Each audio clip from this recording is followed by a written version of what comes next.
夠鐘夠法定人數開。Good afternoon, members. We have already formed a quorum. It is also time to start the second meeting of the Environmental Affairs Panel for the current year. So please take a look of our papers. Item 1 on the agenda. Information papers issued since the meeting held on the 21st of July. Quite a number of them, so I'm not going to read out the titles one by one. Please take note of them. Any questions? No? All right, thank you. Next, items for discussion at the next meeting.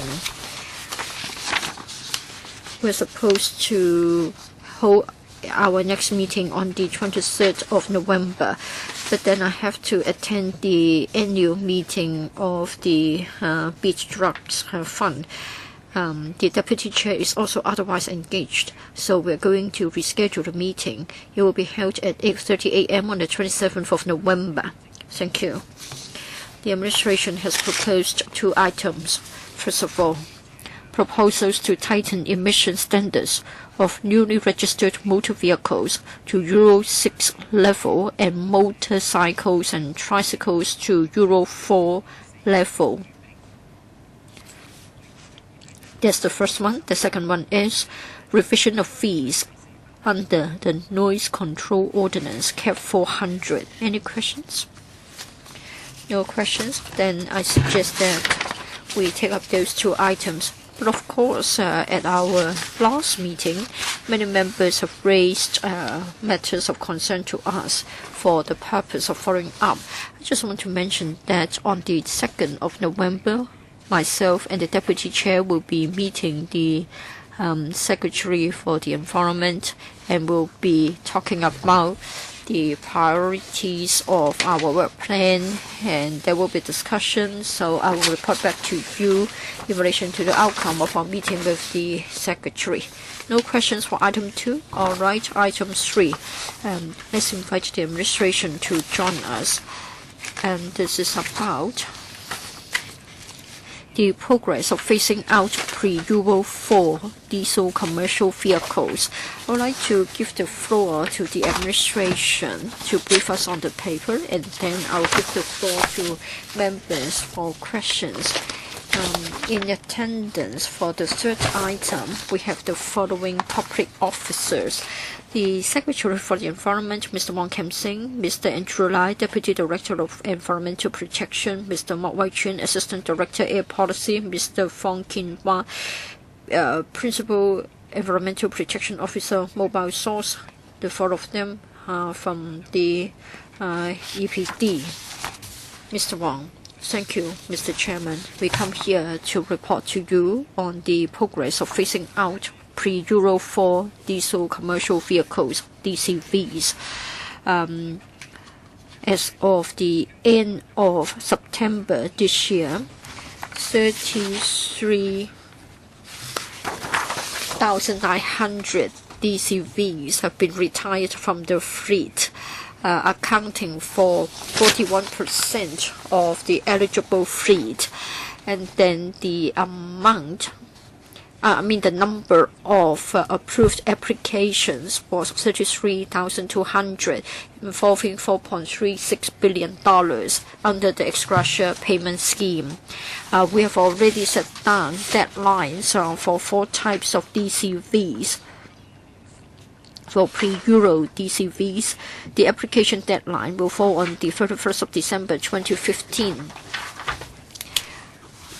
For pre-Euro DCVs, 18,133 vehicles were eligible for application. By September this year, about 90% of them have been retired. The purpose of the scheme is to improve roadside air quality, and will also like to reduce the vehicular emissions of PM10, respirable suspended particulates, and nitrogen oxides. And we have seen a decrease in the number of pre-Euro 4 DCVs progressively from March 2014, so we believe that there has been steady improvement in roadside quality. But then there are different factors at play, so we need to collate more information over a longer period of time before we can understand the impact of the scheme on improving roadside air quality. In due course, we're going to give you a more detailed analysis. Mr. Chairman, I'm going to keep you informed of the progress regularly, and we are happy to take questions from members concerning the phasing out of pre-Euro 4 DCVs. The floor is now open to members for questions. Please indicate by raising your hands. Deng Ka-cheung, Kenneth Leung, Lo Wai-kwok, and one other member. First of all, Mr. Deng Ka-biu, 5 minutes each. Mr. Chairman, for the policy to phase out the DCVs, I assisted the transport groups and the Environment Bureau to hold discussion sessions. Of course, it has to do with the livelihood of the vehicle owners of single vehicles. It is difficult to expect them to continue with the operation, and we're talking about retirement. I think you have been effective because prior to the expiry of the deadline, many vehicle owners have already surrendered their vehicles. We haven't got anybody from the THB, but I just want to ask this question. For the phasing out program, I want to know if you are aware of the number of career drivers withdrawing from the industry. So do you have such an assessment? That is the total number of vehicles being reduced. I've also received requests for assistance. Now, when you phase out the DCVs, in other words, you are phasing out the vehicle repair workshops for DCVs. Now we have got heavy diesel vehicles being the subject matter of many vehicle maintenance workshops.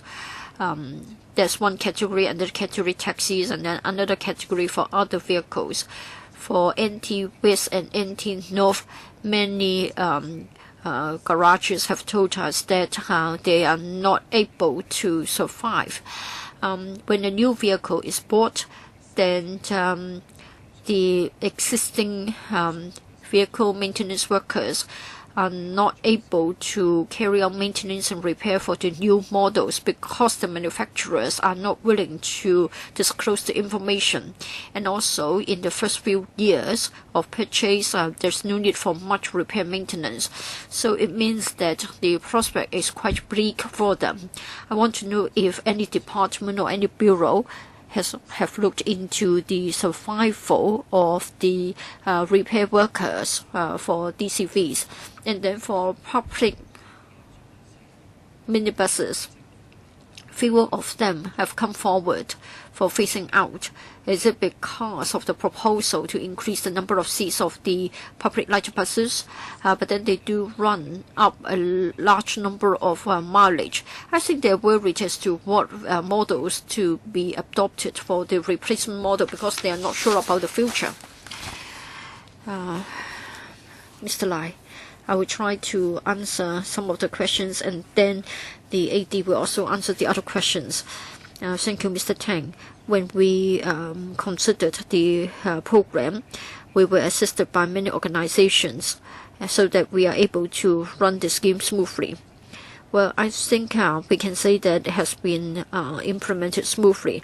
Mr. Tang told us that he was worried about the relationship between the number of career drivers as well as the number of DCVs. We've been told about the number of registered DCVs. Well, there has been a slight decrease in the number of DCVs. There were 134,000 in the month November 2013. Now we have seen a slight decrease of a few thousand. In September this year, there were about 125,000 DCVs. Of course, other factors are at play, like the economic conditions. As to whether we are talking about company-owned vehicles or individually owned vehicles, I'm sorry, we did try to get the information, but so far we haven't got any official figures to tell us about the situation, so we are not able to give you an answer. As to the third question asked by Mr. Tang, he talked about the public light buses. Well, we are very confident that prior to the expiry of the deadline, eligible vehicle owners will certainly submit the application. The license is not cheap, and so it's only a matter of time that they come forward to apply for the express payment. AD, just give you 1 minute. We are all along very concerned about the knowledge base of the vehicle maintenance industry. So we have been liaising with the VTC as well as the vehicle manufacturers. We held workshops. We have invited the vehicle maintenance workers to attend to see how much they were able to master the skills involved. Their feedback was that such workshops were helpful. So we're trying to get more vehicle suppliers to attend these sessions, and we're going to organize such activities together with the VTC. Are you going to consult the Competition Commission? Because the industry has complained that the manufacturers have not been willing to disclose the information. So far, we haven't received any complaints from the industry saying that they are in shortage of the knowledge involved. Well, in fact, some manufacturers have been holding talks together with us and the VTC for the industry. Kenneth Leung and then Lo Wai Kwok. Mr. Chairman, if I may go to paper. Can I go to paper CB bracket 137/15 to 16 bracket 03? Progress of phasing out pre-Euro 4 diesel commercial vehicles. If I may direct you to Annex C of the paper. Now we have got different vehicle types.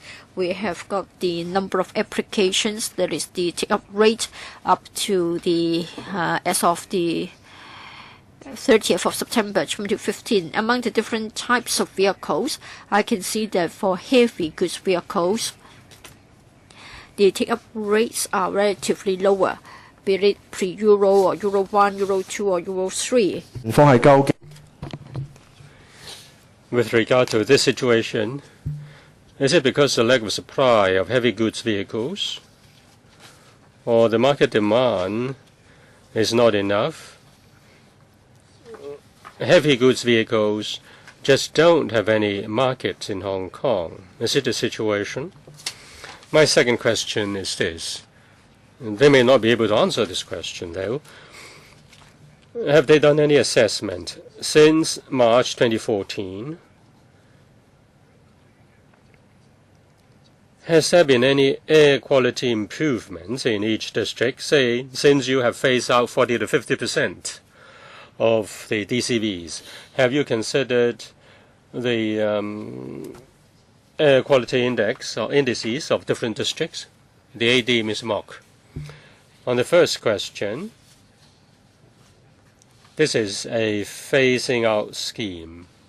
With regard to pre-Euro DCVs, the deadline is the end of this year. So there is time for the owners to choose a time to phase out their goods vehicles. As for the supply of heavy goods vehicles, well, there is no shortage of supply in each type of goods vehicles. In fact, 70% of the goods vehicles, heavy goods vehicles, have been phased out under the scheme. So it's not a problem of supply. I think it's the decision of the owner. As for the improvement of air quality after the basket measures, it's not just the phasing out of DCVs, but also other measures. If you look at roadside air quality is affected by different factors. Vehicular emission is one factor. The ozone level of the region will also affect roadside air quality.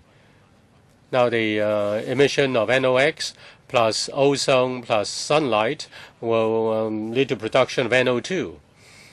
And if we reduce NOx, but if there is an increase in ozone, then there will be increase in roadside NO2. As for NOx level, we have noticed a declining trend at the roadside because we have reduced the emission of NOx. But the improvement to the reduction of NO2 is not so significant as the reduction of NOx because the ozone level of the region is still rising. With regard to ozone, we are working with the mainland on reduction measures. Say, for example, the NOx of the region, the NOx of VOCs can be reduced so that ozone level can be reduced as a result. When these measures come into effect, say, for example, VOCs, NOx, then the ozone will decline, and then we can see there will be a decline of NO2 at the roadside. Apart from NOx emission, after replacement of those Euro 4 engines, is there any improvement to PM 2.5? When it comes to PM levels, one have to consider the regional level, the regional influence. But at the roadside, we can see this. Not just for the past 2 years. We can see that with the reduction of emission of particulates, there has been a decline of both PM 2.5 and PM 10. Dr. Low and then Vice Chairman. Thank you, Chairman. Paragraph 10 of the paper refers to pre-Euro vehicles, about 13,800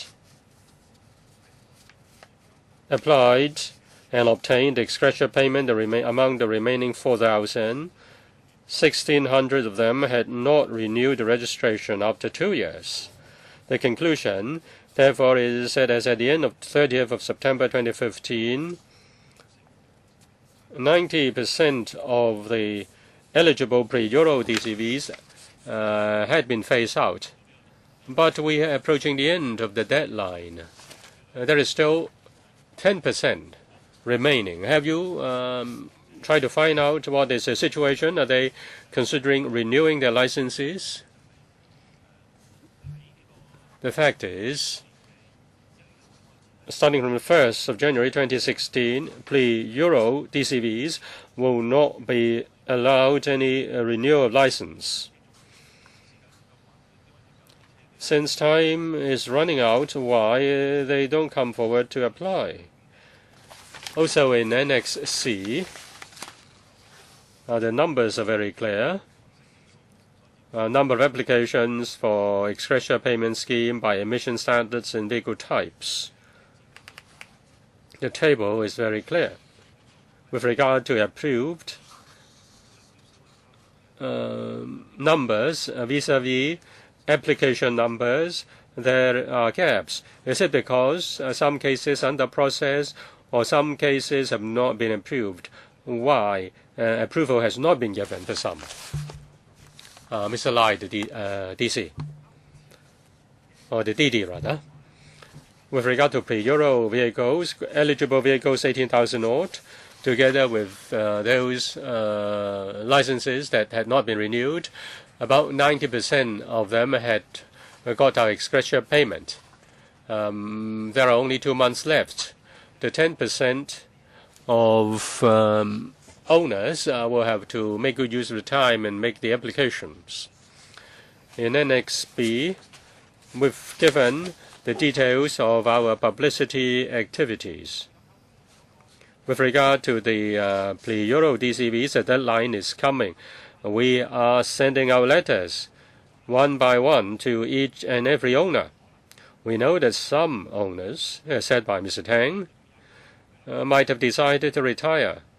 And at the beginning of next year, when the licenses of their vehicles expire, then they will not renew the license.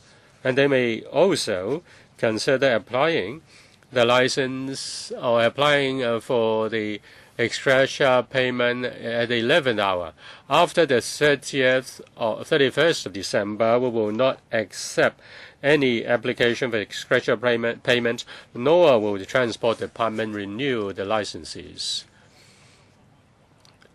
As for the gap between the number of applications and number of approvals, as said by Dr. Low, we are still processing some of them. The number is not too big. In the past 1.5 years, we have handled nearly 40,000 applications and just rejected about 170. Among the 170 cases rejected, more than half didn't have a valid vehicle license, and therefore the application was rejected. We told the applicants at the start that there was such a requirement, but 100 or so applicants were unable to meet the requirement.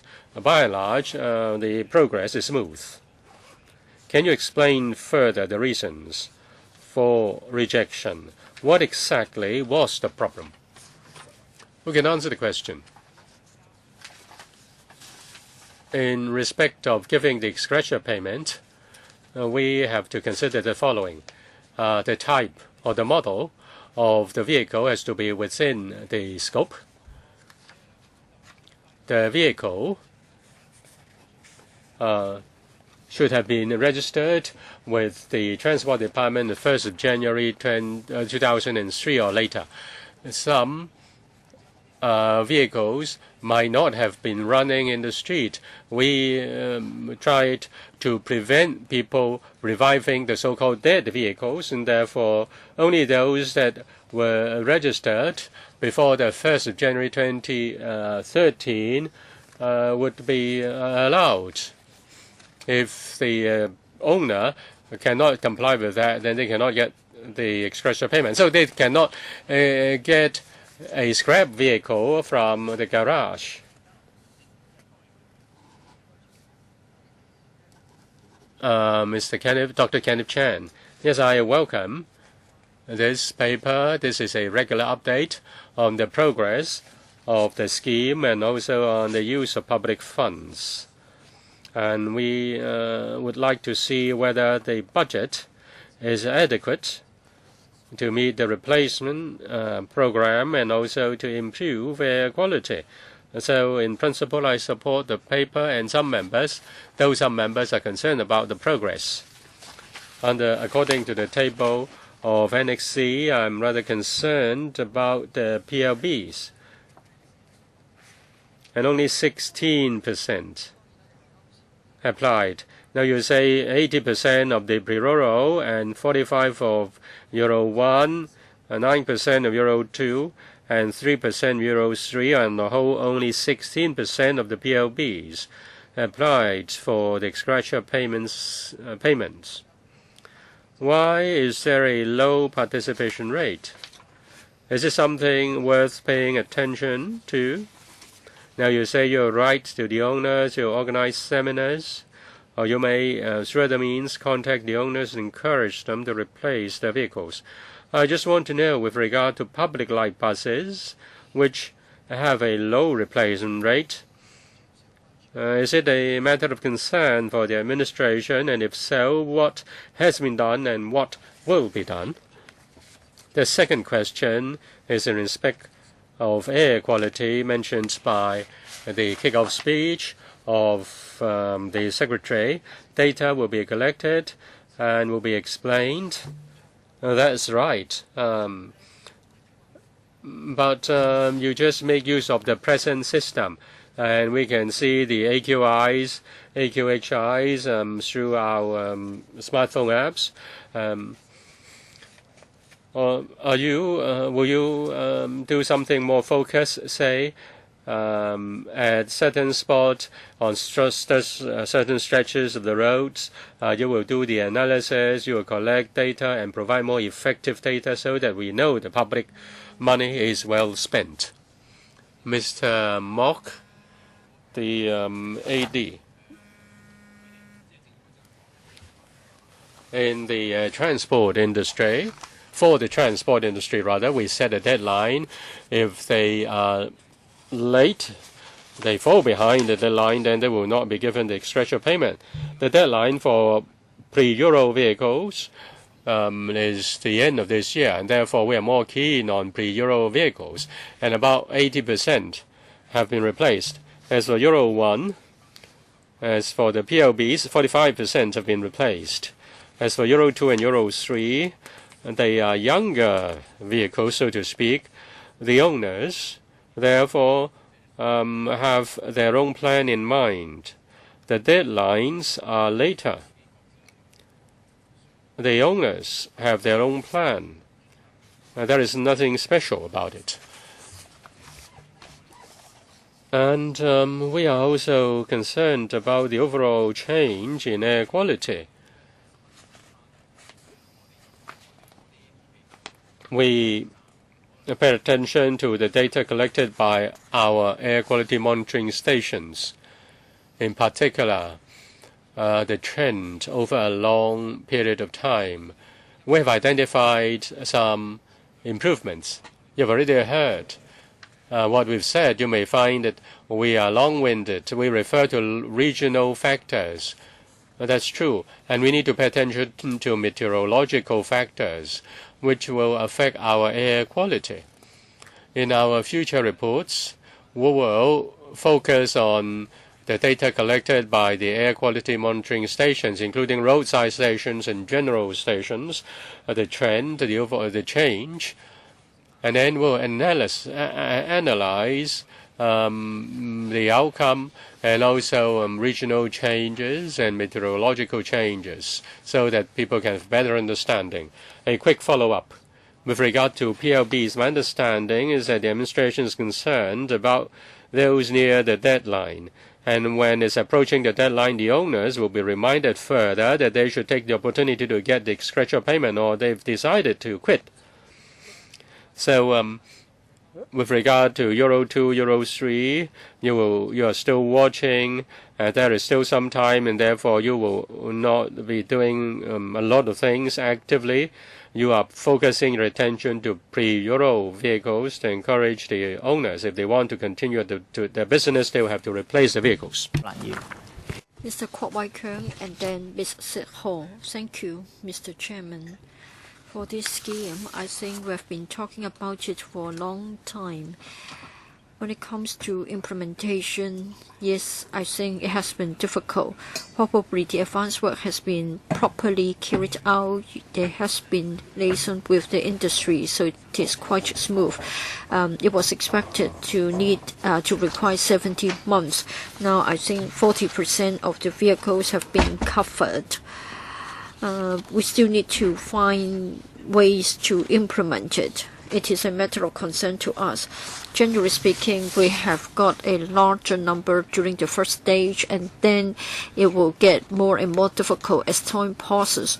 So the Bureau, I want to know if you have any assessment of the trends. Do you foresee any difficulties? In what areas do you have to step up your work? Secondly, in about September 2015, you sent letters to the pre-Euro vehicle owners. It was sort of a reminder that they had to beat the deadline. But so far, there were only about 80% that have been phased out. Have you tried to take the initiative to liaise with the remaining 20 or 30% owners to find out the reasons? Say, for example, they've decided that they will eventually retire or they've missed the deadline. Are there other factors to result in their wait-and-see attitude? There are just 2 months left, so do you know about the underlying causes? I think there are bound to be people who have omitted it, just like the telephone scams, because you still see people getting deceived. So I hope the department will be very cautious here. And then for the air quality improvement, I hope you will give us figures so that we know about the effectiveness of the scheme, so that the public would understand that the $10 billion have been spent properly and effectively. Mr. Lai, informing the vehicle owners, we have been running APIs on television and radios, and each and every eligible owner has at least received 2 letters from us by now. As Mr. Lai had said, there are hundreds of vehicle owners. I can't rule the possibility that they are too busy or they have other plans.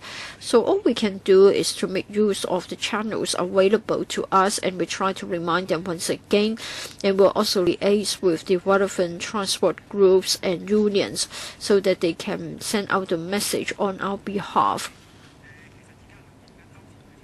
For pre-Euro vehicles, if we take into account those that have no longer renewed their registration, we have already achieved over 90%. I think this is quite good. Once we have dealt with all the pre-Euro applications, we'll try to evaluate our efforts, like raising the awareness and publicity materials, so that we can be more focused in our work targeting at the vehicle owners of Euro 1, 2, 3 vehicles. For air quality monitoring, as Mr. Lai has said, we are sure that members are concerned because we have asked for over $10 billion to improve the air quality. So surely you want to know whether it has been effective. When we're able to gather more long-term data, we'll report back to you. Mr. Kwok, is that acceptable? All right, thank you. Mr. Ho and then Mr. Wu Chi-wai. I would like to follow up immediately. Mr. Lai, so in future, please carry out the analysis for us when you have more data. But when do you expect to come back to us? Didi. Improvement of roadside air quality. We have more than one initiative other than phasing out the pre-Euro 4 diesel commercial vehicles. We are also replacing the SURs for the buses and taxis. We know all those. So for improvement of roadside air quality, it is an ongoing task and it has been improved. What we want to do is that we want to monitor the data for a longer period of time. That is, we want to wait for a year or two after the programs have been implemented, so that we are more confident to give you the long-term analysis. Middle of next year, maybe middle of next year. Yes, you should not have spent 2 minutes to answer the question. Mr. Chairman, I'm equally concerned about the case of public light buses as Mr. Chen. 3% for Euro 3, 9% for Euro 2 only. Other than the fact that the deadline hasn't arrived, can you not tell us the reason? For other vehicle types, light goods vehicles, medium goods vehicles, and heavy goods vehicles, they have all recorded double-digit take-up rates. We had a hard fight to get what has been included in the legislation. That is, we have the regressive rates. There is a difference of $16,000 for vehicles of a different age. But if a vehicle is allowed to run on the road, then maybe they will get more than they lose. So are there other incentives to encourage them to see an earlier replacement, since they are on the road every day, in particular for the pre-Euro vehicles? Well, for PLBs, for the pre-Euro vehicles, more than 80%. For Euro 2 and 3, of course, we're talking about end of 2017, end of 2018. The deadlines haven't arrived. But then we are talking about a mere 60 eligible PLBs. So relatively speaking, the number is small. But of course, your message is loud and clear. But for PLBs, it's easier to handle the matter because they are owned by a few big companies, so we can talk to them. We can find out whether they think it is to their advantage to replace the vehicles later. Mr. Chairman, the PLBs are on the road day in, day out, and they have clocked up a higher mileage when compared with private light buses or non-franchised buses. But then for the take-up rates for Euro 2 and 3, obviously they are much lower than other vehicle types. So I urge the department to do more in relation to PLBs. I think the DD has heard your comment, and surely he will do something about it. Lastly, Mr. Wu Chi-Wai, if I may get some information. Paragraph 10 mentions that 18,113 vehicles were eligible for pre-Euro DCVs, but then towards the end of the paragraph it says that nearly 90% have been phased out, but it seems that the figures do not tally. Even if you take out 1,600 which have had their vehicle registrations cancelled, I'm still talking about 80% that has been phased out, so it seems that the data do not tally.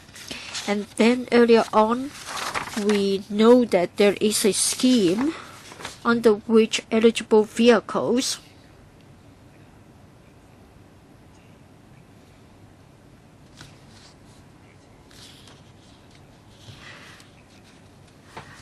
are such that the replacement vehicles getting more expensive, so that the owners do not stand to benefit, and all the advantage will just go to the manufacturers only.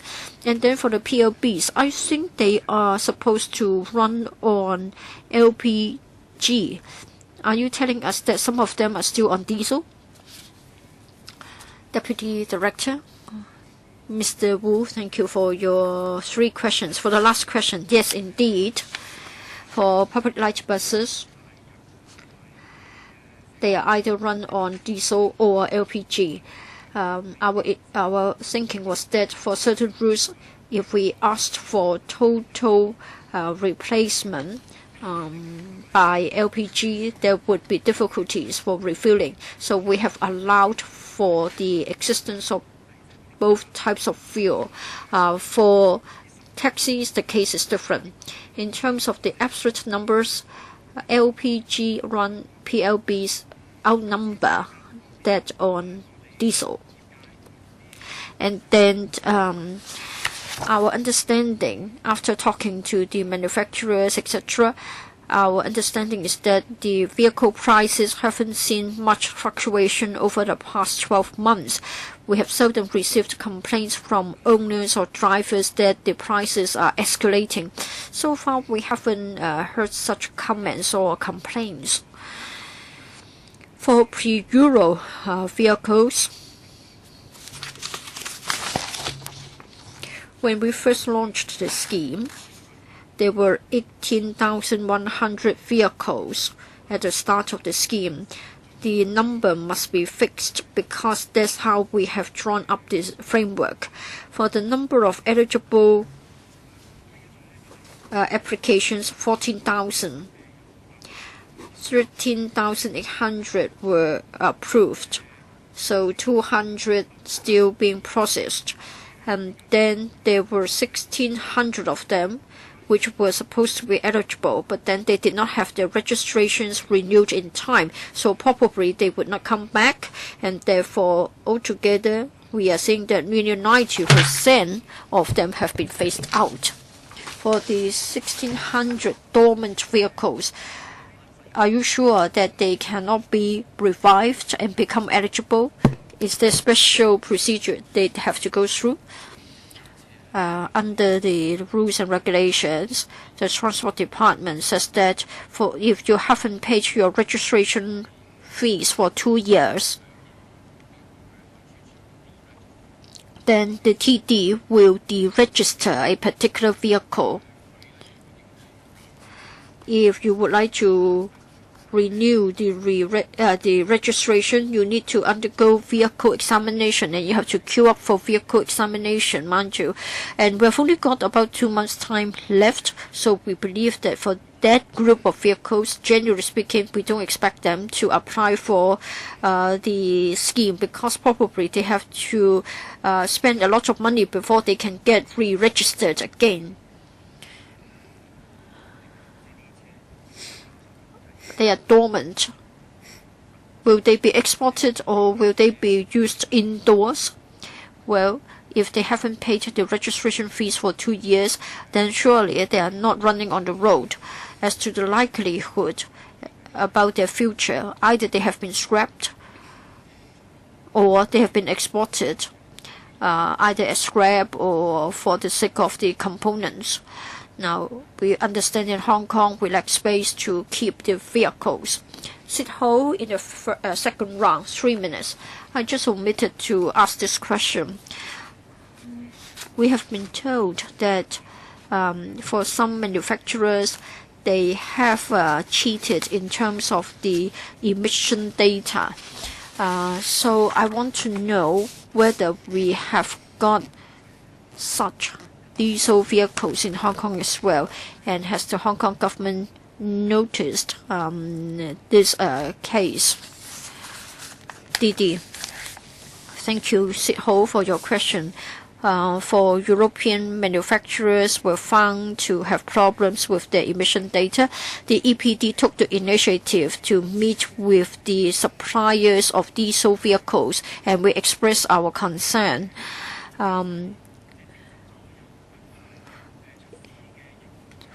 For the 2 manufacturers with brands confirmed to have problems, we have specifically asked for more information.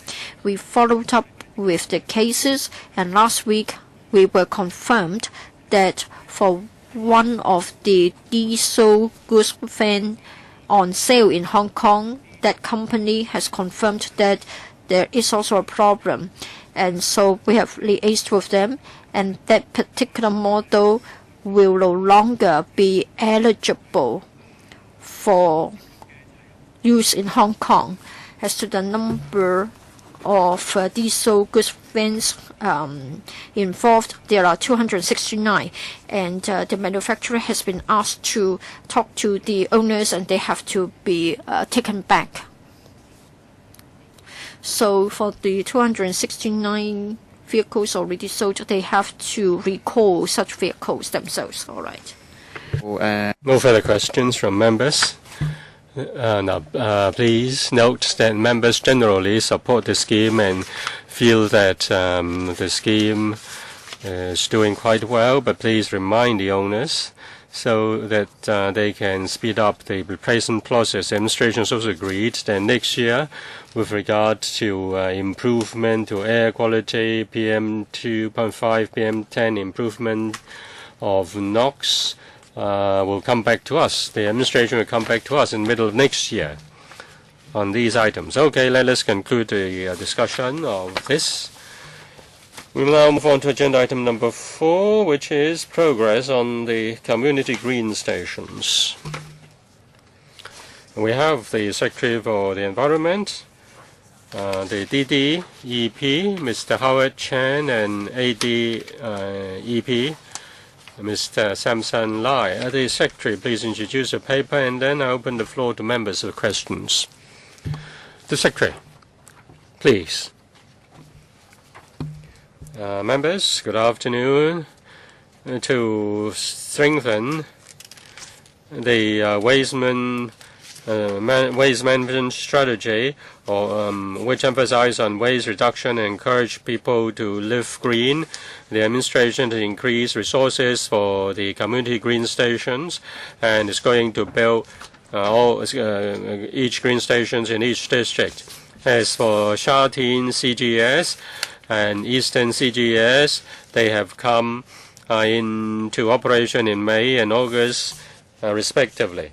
The CGSs for promoting green education and also provide the logistic support for recycling, so that the culture of reduction and reuse and recycling can gain progress in the district. Now we collect electrical appliances, compact fluorescent tubes, glass bottles, and rechargeable batteries, and they are then sent to suitable recyclers for handling, for treatment.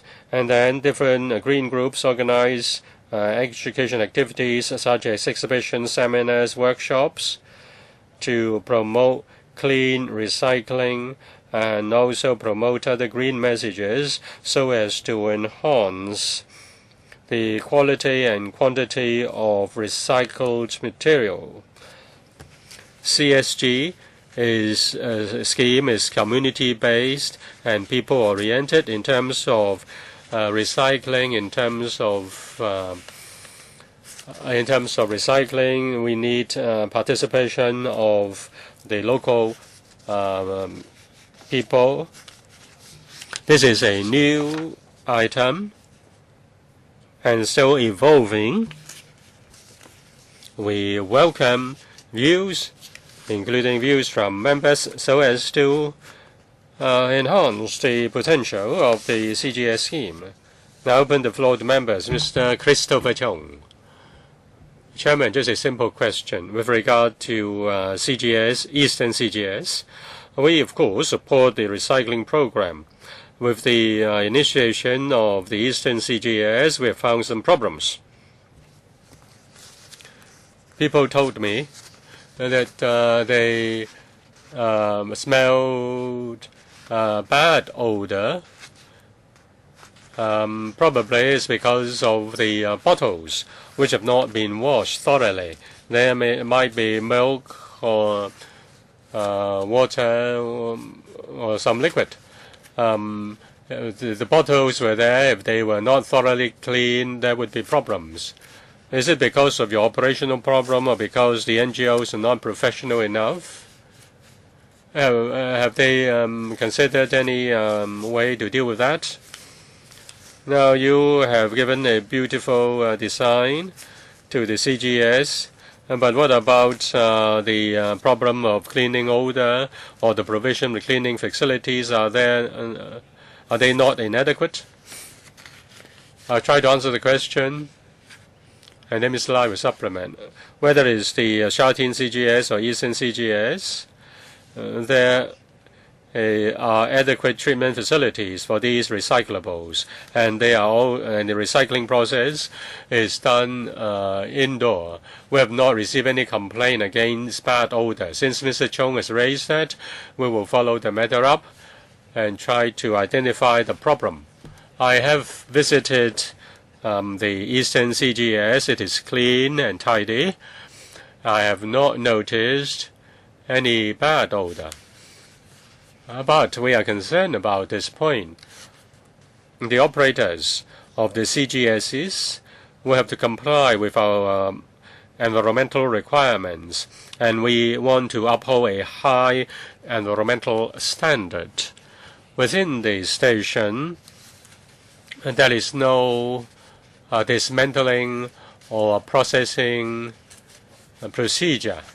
It is just a storage station, and after it is received, the materials are received and they are stored and then transshipped.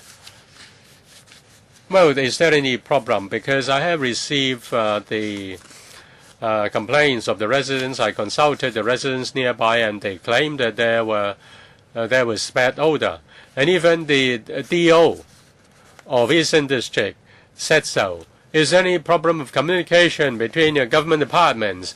Even the district officer felt that there was bad odor. You better talk to the district officer then. Now, if there is, how will you prevent this? How can you solve the problem at source? Are there facilities to deal with bad odor in the CGS? As I said, the materials are stored indoors, and they don't have any processing or selection process inside it. we need to find out the source of the odor. Does it emit from the CGS? If so, then we'll follow that up. Chairman, there may be leftovers in the bottles. How do they deal with the leftovers in the bottles?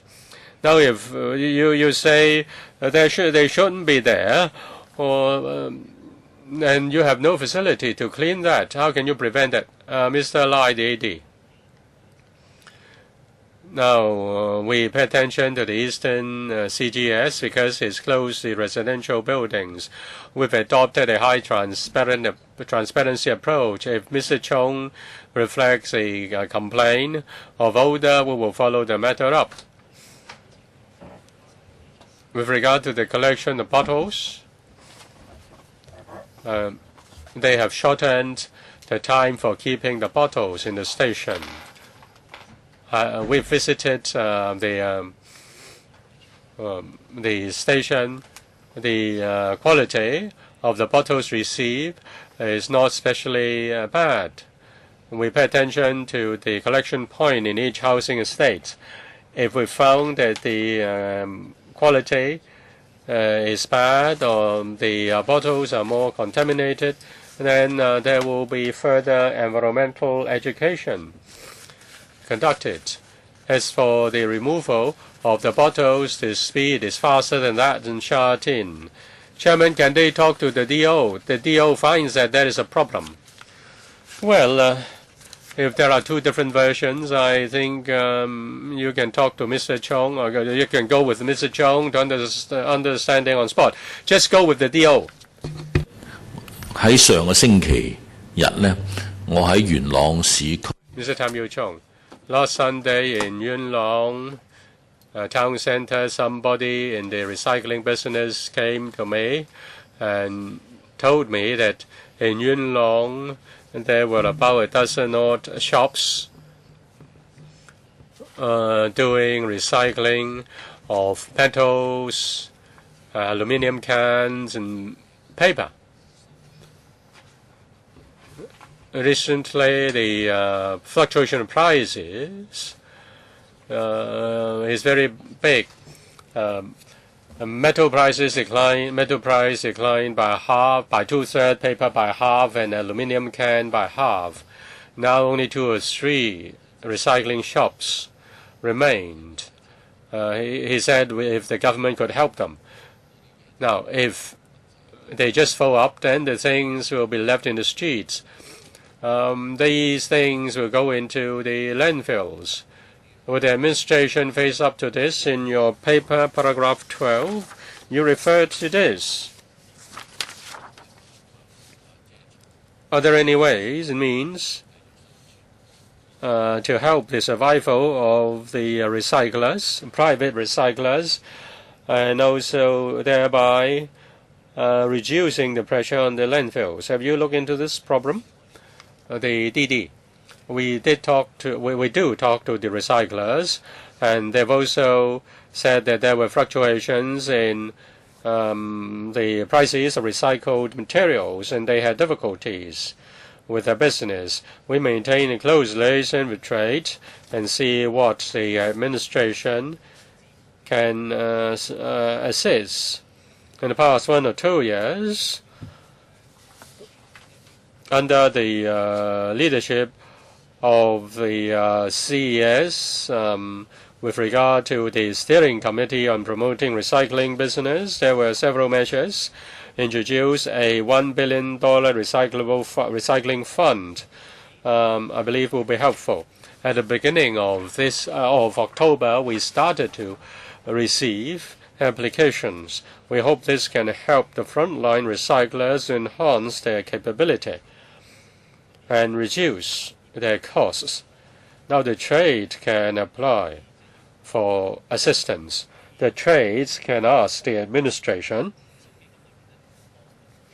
on how the recycling fund can help them with enhancing their business.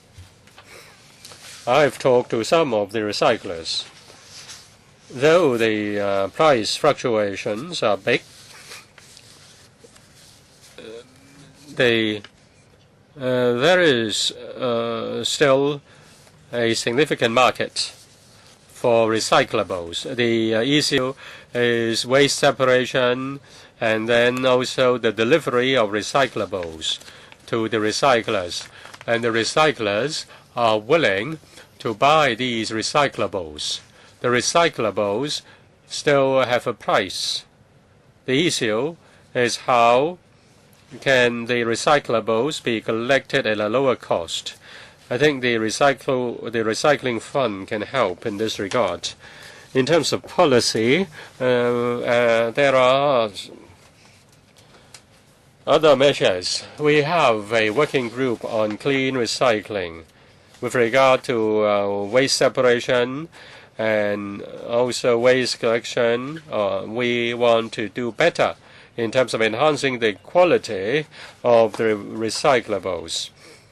The operators of the CGSs have the duty to explain to the public the importance of clean recycling, and clean recycling will help to improve the quality of the recyclables. Now, there is a $1 billion fund.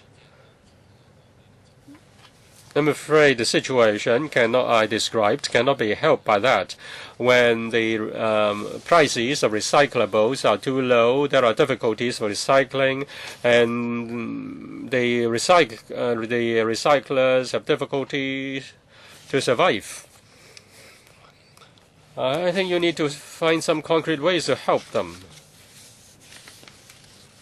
With price fluctuations, the recycling industry cannot survive. I hope you will not just ward off the problem with general answers. 唔該，主席，我呢就都係想再搞清。Elizabeth Cat. With regard to the CGS scheme, what is the role in the community, say promoting clean recycling, separation of waste at source, are important tasks. The operators of the CGS making use of the opportunity to play the role of public education is good. Yet, for the NGOs and businesses that are doing recycling, how can you help them? How can you help them to reduce costs of recycling? How can you enhance the capability of recycling? Now, with regard to the Sha Tin CGS, the role of it is rather blurred or unclear. The recyclers feel that the CGS is competing for business. Now, the CGS's own recycling points, they get government funding.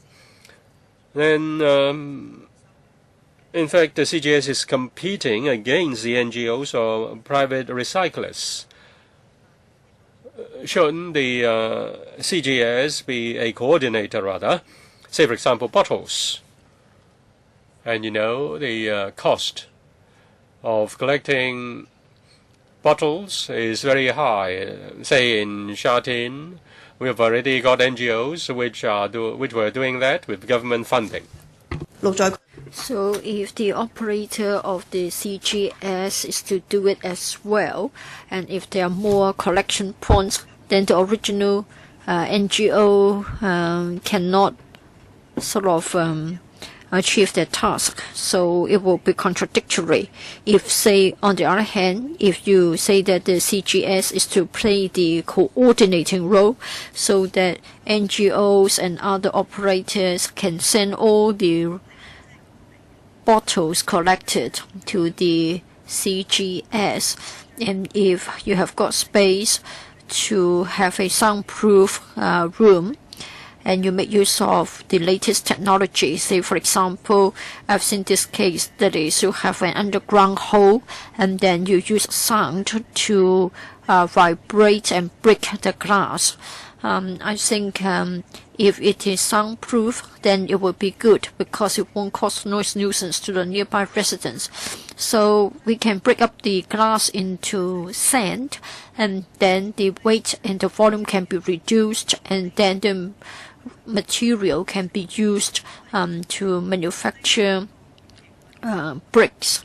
In this way, the CGO can play a role because they're cutting down on the cost and they can help the recyclers. Well, I'm sort of just citing an example. Probably for plastics and other things, we can also have other approaches, and then the CGO can prove its existence. Otherwise, if you just continue with your current approach, then you are sort of discouraging the other operators and the NGOs because they may think that they may get crowded out by the CGS. But the CGS itself cannot sort of take up all the task. So I just gave you a typical example concerning the recycling of glass bottles. If you can turn the glass bottles into glass segments, then fragments, then you can cut down on pollution. You can also cut down on the costs and the carbon emission of transport. Secretary, the DD. I will be brief, and then Mr. Lai can talk about Sha Tin CGS. Well, the idea of the CGS is that we would like to be education focused, and that's why we have got NPOs to help us. So the CGS, it isn't just a collection point, rather it's a facility to advocate green living and also collection of recyclables. And that's why you can see that we are targeting at different sectors of the community. So it is engaged in promotional work. Of course, CGS are also collecting the recyclables. It takes the form of collaboration. In other words, a CGS won't be competing with the recyclers. For Sha Tin CGS and Eastern CGS, both of them are collecting low-value recyclables. Not of any interest to the other operators. So we are playing a supplementary role. We would like to do what Ms. Court has said. That is, the CGS should play a supplementary role, supplementing and complementing the work of the local recyclers. It would also be aiming at the educational side of the matter. As to whether we can sort of process the recyclables within the framework of the CGS, well, we can consider it, but then the facility itself isn't very large. It occupies just over 1,000 square meters, and it is a very sort of temporary structure. We make use of containers to build it. That's why we would like to have $2 billion a year. You need to have a station in each and every district, but after that you have to carry out the cleansing and sorting in a larger centralized facility. The Secretary has always emphasized clean recycling. You suppose the glass bottles, say for example, to be thoroughly cleansed by the bars and homes. Now, it's easier to have clean or non-smelly beer bottles, but not about milk bottles. In fact, if you cannot wash your cup thoroughly, by the time you go home after a day's time, it will smell. So I think the CGS are sort of put into an embarrassing situation. They have to be educational, and they're not supposed to compete with the recyclers. You talk about collaboration. What does it mean? Even if we follow your logic, that is, it is not supposed to compete with the operators. You will just complement. You will only take up those not of interest to the operators. So what are you going to do? even if you have collected the recyclables, you still have to find an outlet for the recyclables. Otherwise, it will become a burden to the CGS and they can't cope. Yes, understand that you want them to make a start, and when it becomes viable, you want the market to take over. But I see the secretary shaking his head. Please explain in a moment. What is the yardstick? When would you draw the line saying that you can leave it to the market? But in fact, the market will know whether there is business or not. Now, you say that it will run for 3 years only. The funding will stop, whether it is successful or not. Is it good? Mr. Chen, Mr. Lai will supplement in a moment. As to the type of materials to be collected, we do have a list. The CGS has to tell us the type of recyclables that they are collecting. And we are aware of the chain and the program, what they want to collect and what to do with those collected. So they must have got someone willing to receive them at the downstream. In other words, there must be an outlet for the recyclables. Now, they are collecting glass bottles, the electrical appliances, CFLs, fluorescent tubes, and rechargeable batteries. They do have operators receiving the recyclables. For glass bottles and electrical appliances, we are going to implement the producer responsibility scheme. And in fact, the contractor is also one of our contractors. So we will make sure that there will be smooth interface. Maybe Mr. Lai can also supplement. When we talked about the two producer responsibility schemes, it was all because the market mechanism could not be relied upon to do it. Therefore, while we could see that the GCS and the producer responsibility schemes go hand in hand. We have got a statutory requirement concerning the electrical appliances. But what about the other products? Once the CGS are rolled out throughout the territory, then there will be an outlet for the recyclables. The same is true for glass bottles.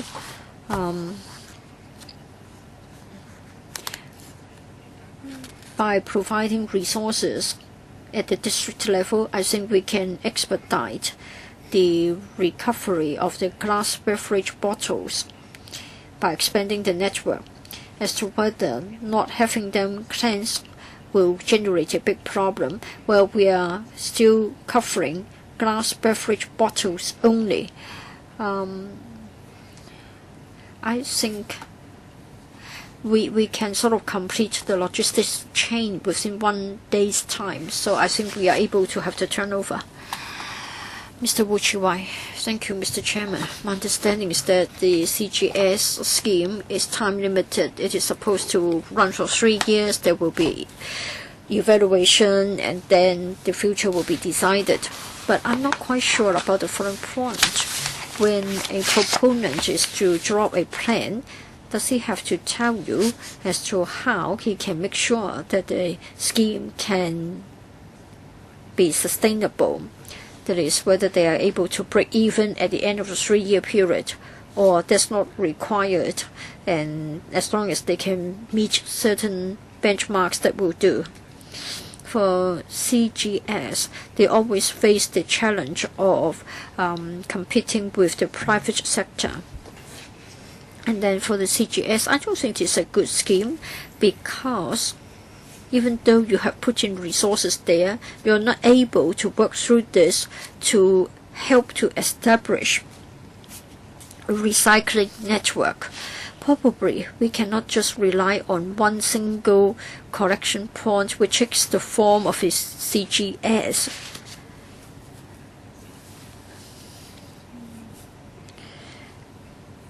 We would like to have a good support network for the recyclers. I think it is a very important issue. Probably it can be done through the community green stations.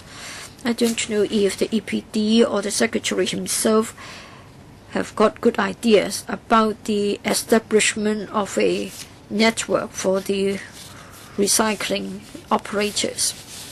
Now, if the CGS are supposed to help the Bureau to advocate clean recycling,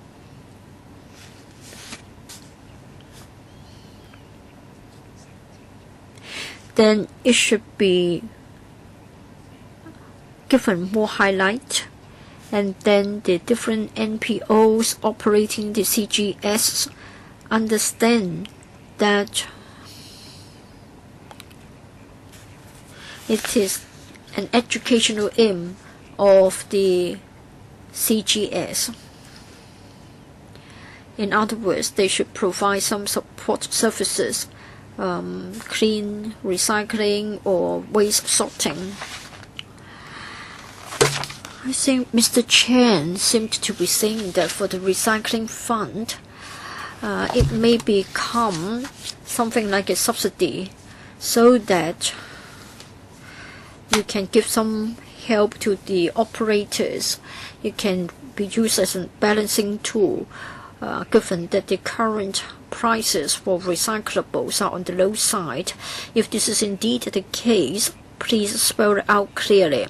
I think there has always been the debate that the $1 billion recycling fund can only be used to provide matching fund for the acquisition of plants and machinery. When there is a value for the recyclables, then you can promote the case of recycling and you will be more effective.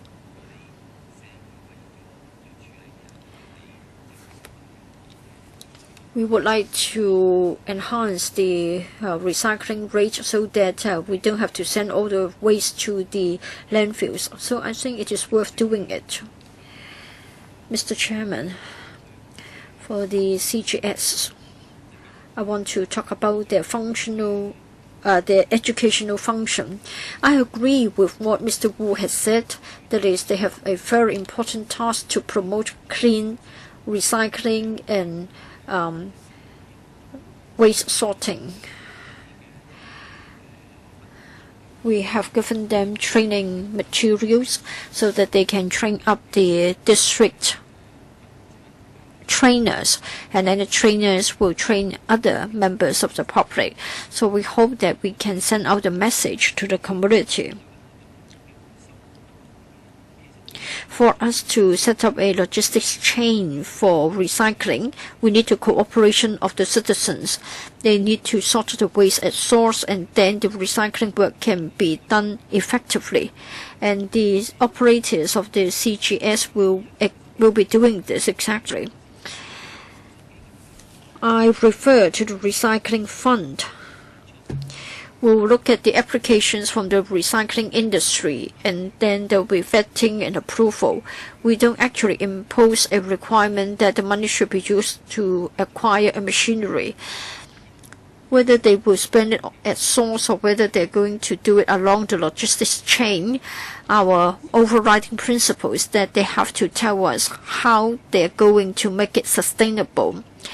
There is, upon completion of a 1 year or 2 year subsidy period, we want to know whether they can still sustain their operation without the subsidy. So that's more important than the nature of the subsidized program. We'll continue to talk to them on how to help the trade through the recycling fund. As for the operation contract, yes, we provide long-term resources. The contract is renewed once every 3 years. We may amend the terms of the contract. This can keep pace with the latest situation. Mr. Ko Wai Keung, and then the Vice Chairman, Dr. Kenneth Chan. Thank you, Chairman. The purpose of the CGS scheme is to enhance environmental education and help in the recycling of recyclables that are not profitable. Now, some money has already been spent on the scheme. I hope that it can be cost-effective. You need to understand our view. If you just consider how to improve the recycling of recyclables that are not of high value, then you really need to consider that more carefully. As for promoting environmental education, I want to ask the following.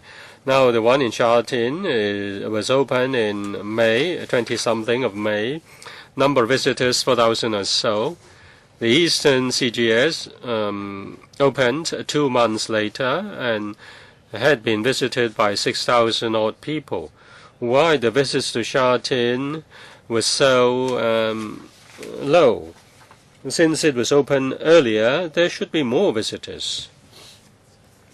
With regard to the background of the visitors, were they students? Were they OC members nearby or resident groups nearby? We want to know more about the CGS's role in terms of promoting environmental awareness.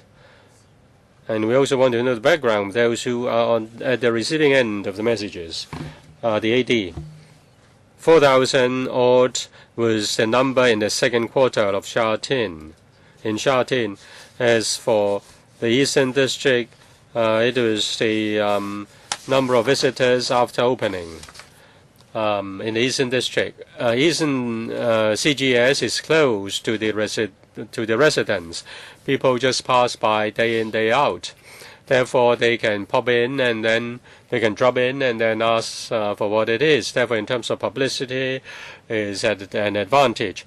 As for Sha Tin, the CGS is located in an industrial area. If we are to introduce it to the residents of Sha Tin, is rather challenging. As for the two CGSs, usually they started with parenting activities. Parents brought their children to visit the CGS. We are now working with the schools so that whether it is in curriculum or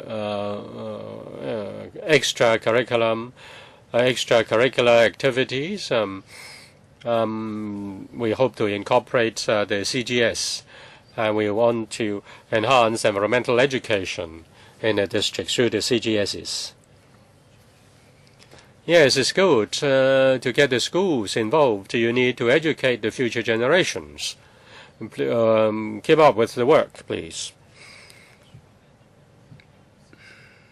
Now, I think you're rather passive. You wait for people to drop in. Now you are near the residents, and therefore more people visit the CGS. Other members of the committee can interpret this as the station is emitting bad smell, and therefore people come in and see what's happening. Apart from contacting the schools, there are many NGOs in the whole district, in the Eastern District in particular. There are elderly people, there are young people, there are housewives.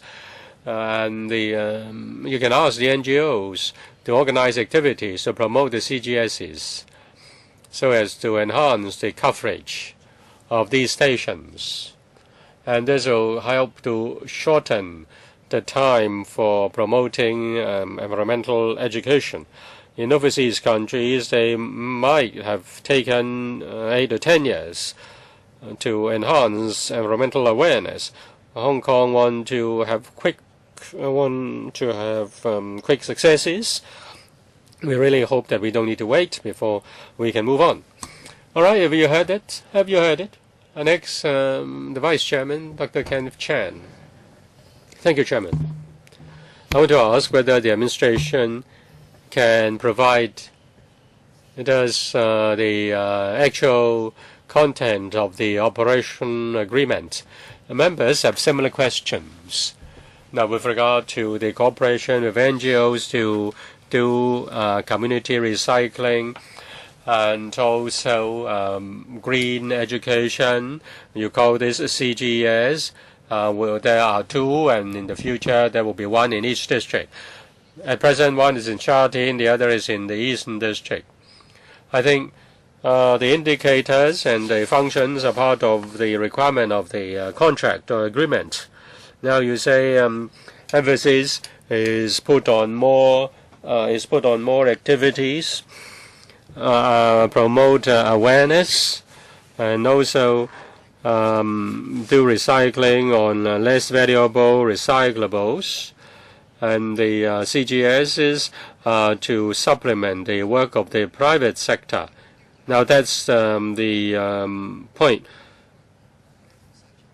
Therefore, I want to know the agreements between you and the groups and the operators. Now, in Sha Tin, the coverage is very high. There are many collection points in the housing estates. And the quantity of measurement has been spelled out. We need to see the data. And we want to see performance. Now, there are many recyclers, big and small. There are also NGOs doing the same. Now, the operators of the CGOs may therefore have to be very ambitious. Say, for example, coverage of the Sha Tin CGS is 86%. Apart from conducting visits to the CGSs, I also hope that there can be more details provided in respect of the terms of the agreement. I have not seen anything in terms of waste reduction activities under Annex A. I only see the collection, the rate of recycling, the quantity of recycling in terms of kgs. I just want to look at the contract, see if there is anything that we need to pay attention to. We don't have any specific agreement or contract. We put up a tender. We invite all interested CGOs to put in their bids, and in their bids, in the tender document, they will explain how they can reach our targets. Maybe I can provide our tender document to the panel so that the panel knows what we are asking for and also the criteria for assessing the bids. We can provide our tender documents to the panel. Yes, I understand this. I have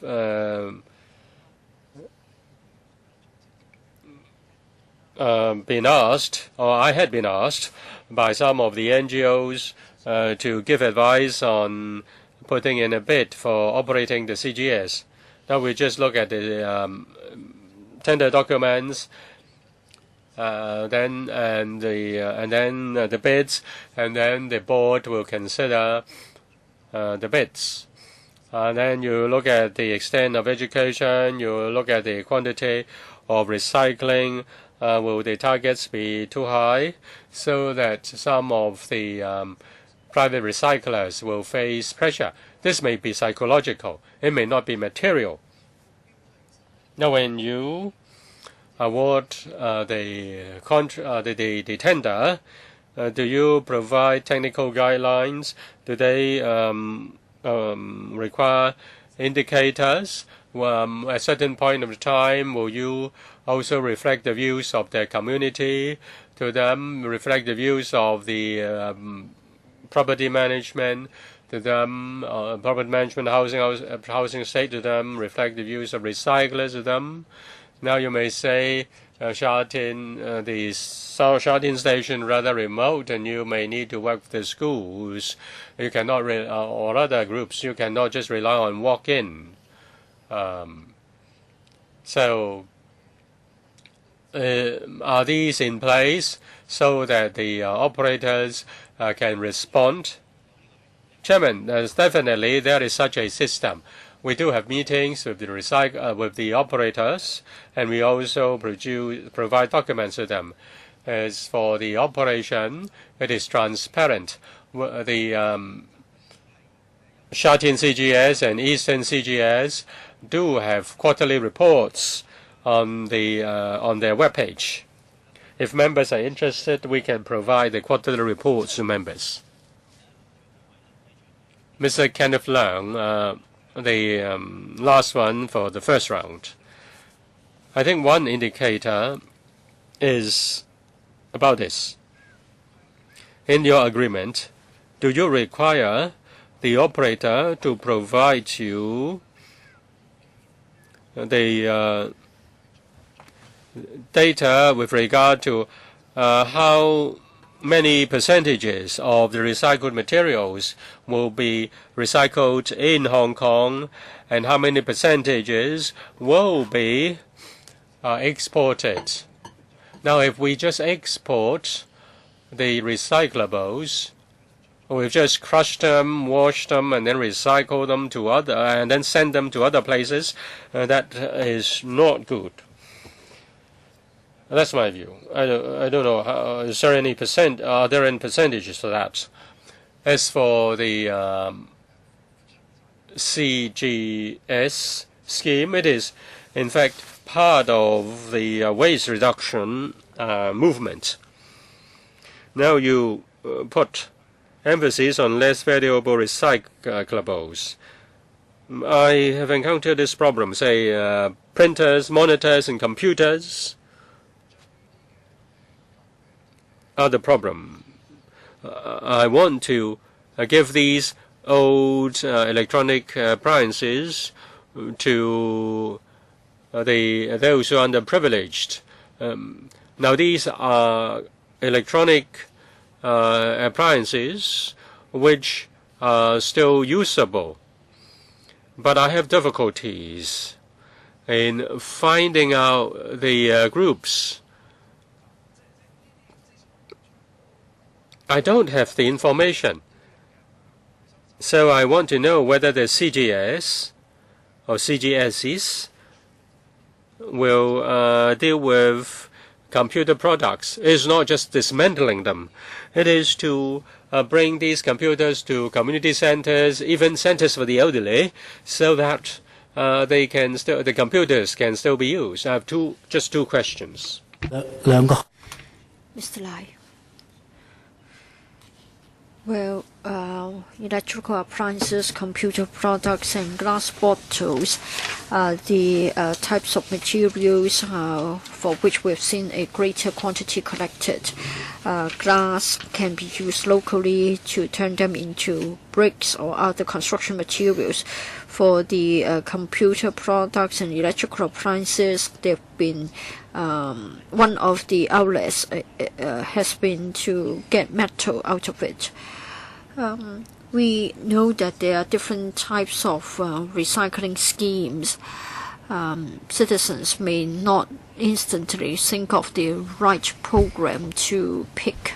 So if there is a support center to give them the information, then they can be given this help.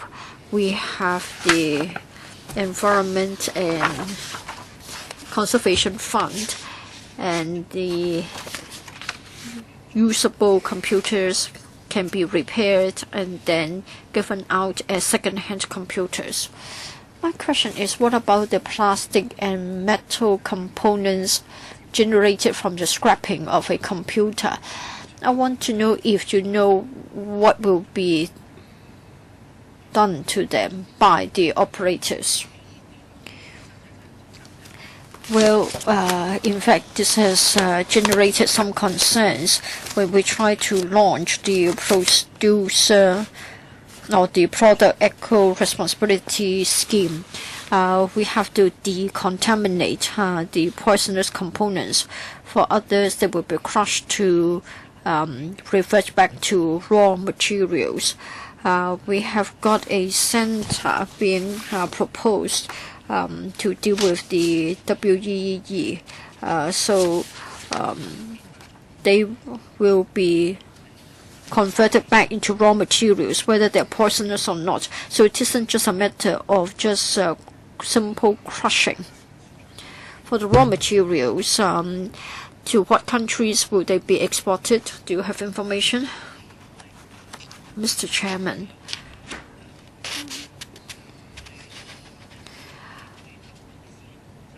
We work through the private operators in relation to the export of such recyclables, and the destinations would mostly be the mainland or Southeast Asian countries. I'd like to ask a question here. For Annex C to the paper, Kowloon City,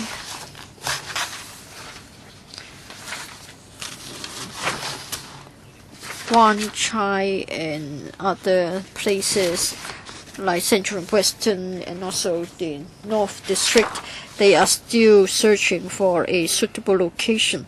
Can you tell us when the sites can be identified?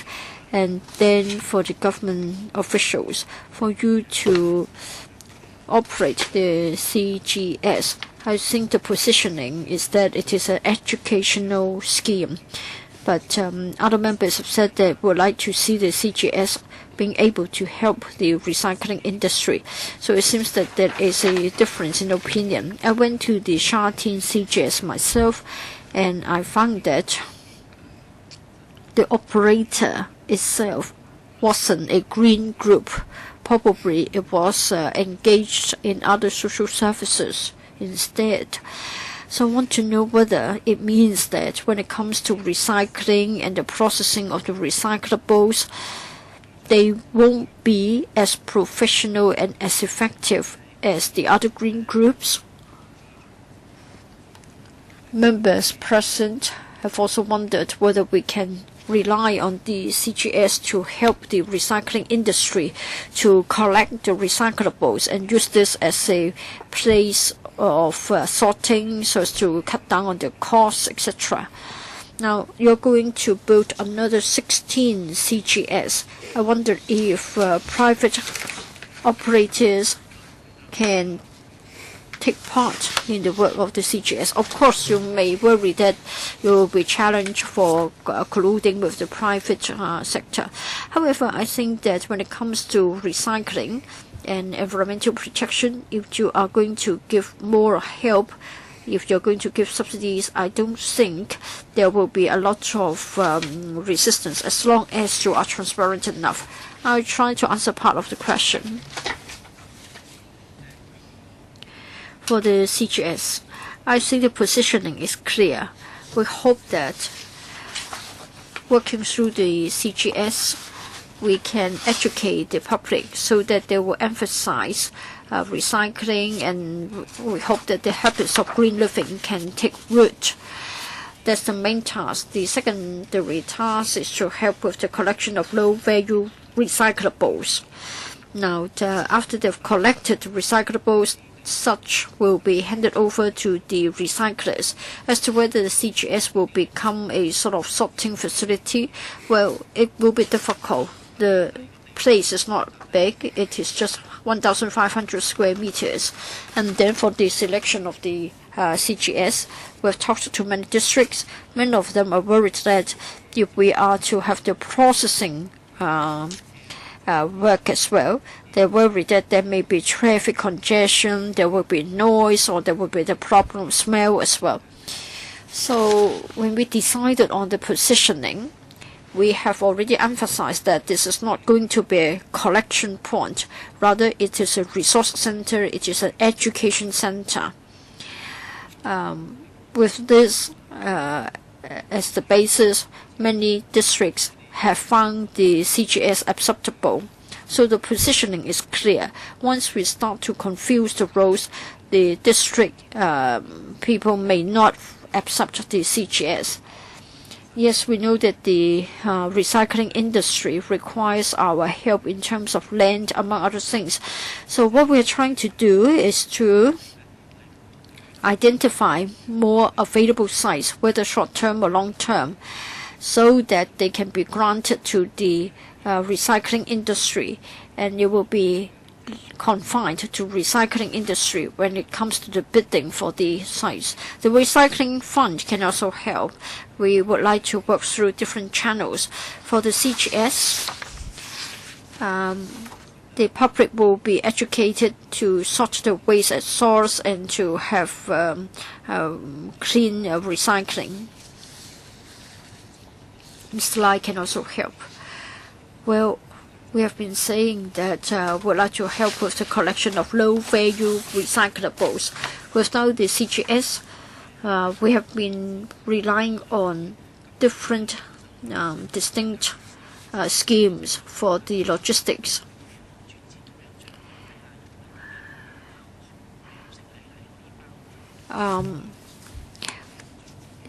There used to be an indirect way to enlist the help of the citizens. With the CGS, it will be easier. With such a positioning, then we decided on the space required. There will be educational functions, there will be the support for recycling. Therefore, we decided that we needed 1,500 square meters. That's the case for Sha Tin. But we can't find such a suitable site of such a size in every district and available in the next year or two. For North District and Central Western, we haven't yet identified a suitable site so that the District Council can be asked to comment. We are still in the process of finding a site for Kowloon City, Southern District, and Yau Ching Mong. We did propose possible sites. As to the traffic impact as well as the other nuisances, I think many district councils would like us to tell them based on the actual experience of the two CGS. They would like to pay a visit. Say, for example, we will have further follow-up with the district councils. For North District and Central Western, once we have got the proposed site, we'll come back to you. Second round, 3 minutes, Ms. Elizabeth Court. Let me say this again. I'm concerned about the role of the CGS. If it is just educational, then many people will say that do they need a space? For educational work, you can just assign a group and then you reach out to the community, you visit the schools, you visit the MACs, OCs, etc. And you don't need to be given such a large site. For the CGS to be given a large site, it means that they need to make use of the land effectively and efficiently. Say, for example, you may want to help to cut the costs, and then the CGS has a role to play. Otherwise, you simply contract out educational work to an NGO, mandating the number of schools to be visited, etc. For Sha Tin CGS, when you go there, you don't see any demonstration projects, and you don't have any hands-on experience there. We don't get taught as to how to cleanse the plastic bottles or the glass beverage bottles. Now, space has been given to the operator, money has been invested, so we have to be satisfied as to the cost effectiveness of this approach. For plastic waste, as Mr. Tam Yu Chung has said, the value of the waste collected is low. Many people have said that the plastic bottles collected have all been sent to the landfills. No recycler is interested. So today, can you not tell us how we can help to recycle the plastic bottles collected? Secretary, for the CGS, it can play two roles. First of all, environmental protection. Second, supporting the recycling effort. For the past week in Sha Tin, they were very successful in organizing an activity. Hundreds of people went there to feel for themselves what a green living habit is like. Of course, we'll evaluate the functions and we'll try to see what can be done to improve it. And then there are also vehicles so that we can build up a community network. It is an innovative idea and will move with the times.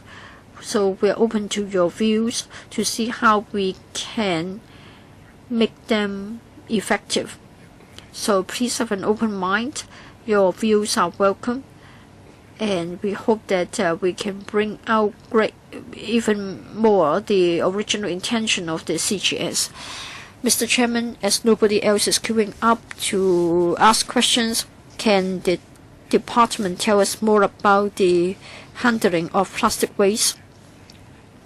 Mr. Chairman, for waste plastics, there are still operators collecting them, and they have an outlet for them.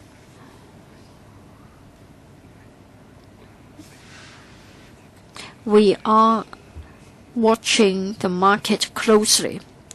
The prices of such recyclables fluctuate, and this is not the first time. We have seen previous fluctuations as well. We are now liaising with the various recyclers to see what more can be done to support them. This may not be directly related to the CGS because there are only 2 such stations, one in Sha Tin, one in the Eastern District. So waste plastics is a broader issue, and that's for the entirety of Hong Kong. Mr. Chairman, sorry, I would like to have a follow-up. We've only got 2 CGS, but there will be 18 in total. So will there be a direct relationship in the future? Yes, the Sen has tried to answer my question, but my comprehension ability is poor, and I don't think he has really answered my question. You can put in a question at for the Wednesday agenda. This quote. Well, he hasn't really answered the question as to the approach for handling the plastic waste. Secretary, the price for waste plastics has gone up and down. There is a cycle. In the market, different recyclers are having different approaches. For the government itself, through our funds, we have supported the recycling of plastics at the community level, so we're able to play a balancing role. For housing estates, they may have difficulties in finding a recycler. The government has a network, and we're able to collect the waste plastic materials, and they can be recycled. Well, in this case, I hope there will be something in writing telling us as to the amount of plastic waste that has been sent to the landfill. Everybody is concerned. Do you have the figures? At the landfills, we have been watching this at the main gate. Basically, we haven't seen the economy of huge amount of plastic waste being sent to our landfills. All right, that's it for this item. Item 5, AOB. We haven't got anything for AOB. Meeting adjourned. Thank you. Thank you, members. Thank you, officials.